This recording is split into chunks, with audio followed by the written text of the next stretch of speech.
Yeah, so is social media really a waste of your time? Now, that may seem a very controversial question to ask, and I suppose each of you needs to look at it and decide for yourself. But I have a very good reason for asking it. Now, just look at it this way. If, let's just say you were selling chairs and you put an ad in the paper last week, spent €200, and you got sales this week of €1,000 from the ad. Now you might say that was worthwhile because you say I invested €200, I got back €200, yeah, I got back €1,000 in sales. That was worthwhile.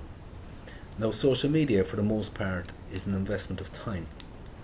Now if you're putting 2 hours a week into it, or 4 hours, or 5 hours, or whatever, then what are you getting back out? And what are you getting back out in terms of sales and leads and tangible benefits for your business?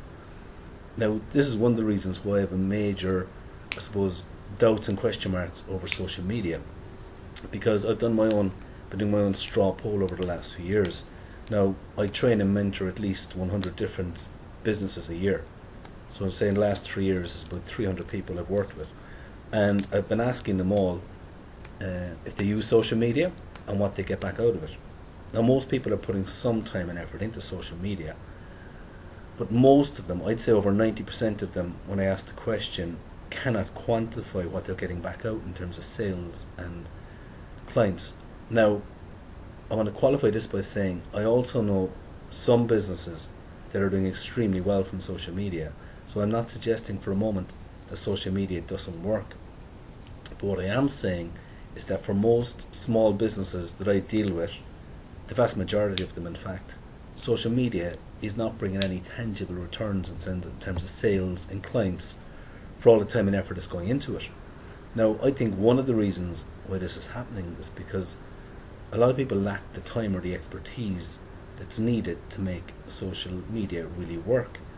And one guy I was talking to recently put it really well. He makes social media does work very well for him, and I was talking to him on a Saturday morning, and he'd already spent a couple of hours on Facebook, and he said to me, you need to be married to it. And that probably sums it up for me, is that to make it work, it probably does take a large commitment of time and effort and expertise, and most small business owners are lacking in those resources. They simply don't have the time or the knowledge to invest in social media to get the return. So what I'm saying to those, we all need to ask ourselves the question, is social media a waste of my time? What is coming back out for the time and effort I'm going in? Now I would suggest if it's not working for you the way you want to, what you need to do is get it working better, or maybe spend your time elsewhere. And to me, marketing time needs to result in a lead or a client next week or 2 weeks time or a month after. A lot of social media people talk about branding, and that's fine, but for me branding it's a little bit airy-fairy, and yeah. Okay, so that's my tuppence worth on social media. So talk to you again soon.